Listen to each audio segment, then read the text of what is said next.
Hi families. ரொம்பவே ரேராக நான் பண்ணுற டிஷ்னா அது இது தான். பட் வேறு வழி இல்லை, என் ஹஸ்பண்டுக்கு ரொம்ப பிடிக்குன்றதுனால அட்லீஸ்ட் மந்த்லி ஒன்ஸ் தான் செய்வேன். நூடுல்ஸ் தான், மேகி. 2 மினிட்ஸ் மேகி தான், பட் அதுவே 20 மினிட்ஸ் ஆகிடுது. சரி எப்படி செய்யலாம்னு பார்க்கலாம் வாங்க. ஜஸ்ட்டு ஆயில் ஊற்றிட்டு கடுகு கருவேப்பிலை எதுவுமே தேவையில்லை. பூண்டு மட்டும் 2 பல் நல்லா தட்டி போட்டுட்டு அது கொஞ்சம் கோல்டன் ப்ரௌன் ஆனதுக்கப்புறம் ஒரு கை வெங்காயம் ஒரே ஒரு தக்காளி மட்டும் போட்டு நல்லா வதக்கிக்கணும்.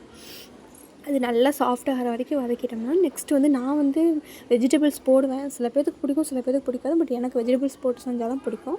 நான் இன்றைக்கி beans and then carrot, capsicum 4 எடுத்திருக்கேன். எனக்கு கேப்சிகம் ரொம்ப பிடிக்குன்றதுனால நான் கேப்சிகம் போடுவேன். உங்களுக்கு பிடிக்கலனா அதை அவாய்ட் பண்ணிடலாம். வெஜிடபிள்ஸ் நல்லா கொஞ்சம் குட்டி குட்டியாகவே நான் கட் பண்ணி வச்சுக்கலாம். அப்போ தான் டக்குன்னு எண்ணெயில் ஃப்ரை பண்ணுறதுக்கு கரெக்டாக இருக்கும், ஃப்ரை ஆகிறதுக்கும். ஜஸ்ட் இது தண்ணி ஊற்றி வேக வைக்கக்கூடாது. எண்ணெயிலே நல்லா வதக்கினாவே நல்லாயிருக்கும். நம்ம தண்ணி ஊற்றிட்டோம்னா பாயில் பண்ண மாதிரி போய்டும். ஸோ நான் தண்ணி ஊற்ற மாட்டேன். கொஞ்சம் எண்ணெயிலே நல்லா வதக்கி மூடி போட்டோம்னாவே நல்லா வெந்து போயிடும். அது ஃபஸ்ட்டு காய்கறி போட்டு கொஞ்சம் நேரம் வதக்கிட்டு அதுக்கப்புறம் கேப்சிகமை போட்டு நம்ம வதக்கிக்கலாம். கேப்சிகம் கொஞ்சம் நேரம் வதக்கி முடிச்சதுக்கப்புறம் இந்த காய்கறிக்கு தேவையான உப்பு காரம் மட்டும் நம்ம போட்டுக்கலாம். ஜஸ்ட் 1 ஸ்பூன் உப்பும் கொஞ்சம் வரமிளகாய் தூள் தூவிக்கலாம். உங்களுக்கு காரம் கம்மியாக இருக்கணும்னா அதுவுமே போட தேவையில்லை. அது கூட நம்ம இப்போ 4 பேக்கெட் மேகி போடுறோம்னா 2 பேக்கெட்டோட மேகி மசாலாவை நம்ம ஆட் பண்ணி நல்லா வதக்கிக்கணும். மூடி போட்டு ஒரு 5 மினிட்ஸ் விட்டு எடுத்தோம்னாவே நல்லா பாயில் ஆகிடும்.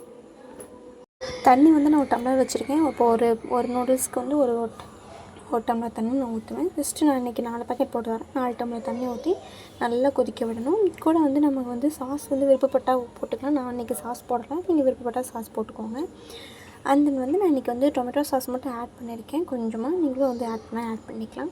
ஜஸ்ட் நம்ம உப்பு பார்த்துட்டு அப்புறம் காரம் பார்த்துட்டு நமக்கு நல்லா தண்ணி கொதிக்கிறப்போ மீதி இருக்கிற 2 பாக்கெட்டையும் போட்டு நல்லா கொதிக்க விட்டுட்டு நூடுல்ஸ் போட்டு நம்ம ஒரு 10 மினிட்ஸ் விட்டோம்னா நல்லாவே நூடுல்ஸ் பாயில் ஆகிடும்.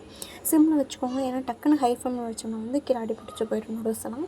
ஸோ சிம்மில் வச்சுட்டு ஒரு 5 மினிட்ஸ் நல்லா மூடி வச்சோம்னா நமக்கு மேகி சூப்பராக ரெடி ஆகிடும். இந்த 2 மினிட்ஸ் நூடுல்ஸ் தான் எனக்கு செய்கிறதுக்கு 20 மினிட்ஸ் ஆகிடுது. ஏன்னா நம்ம வெஜிடபிள்ஸ்லாம் போட்டு பண்ணுறதுனால கண்டிப்பாக குழந்தைகளுக்கு கொடுக்குற மாதிரி தான் நீங்கள் கோதுமை மாவில் புழிஞ்சு எடுத்து நூடுல்ஸ் மாதிரி செஞ்சு செய்யலாம். பட் அது நான் செய்வேன். பட் ரொம்ப ரேராக அவசரமாக செய்கிற மாதிரி இருந்தால் மட்டும் தான் நான் இதை செய்வேன்.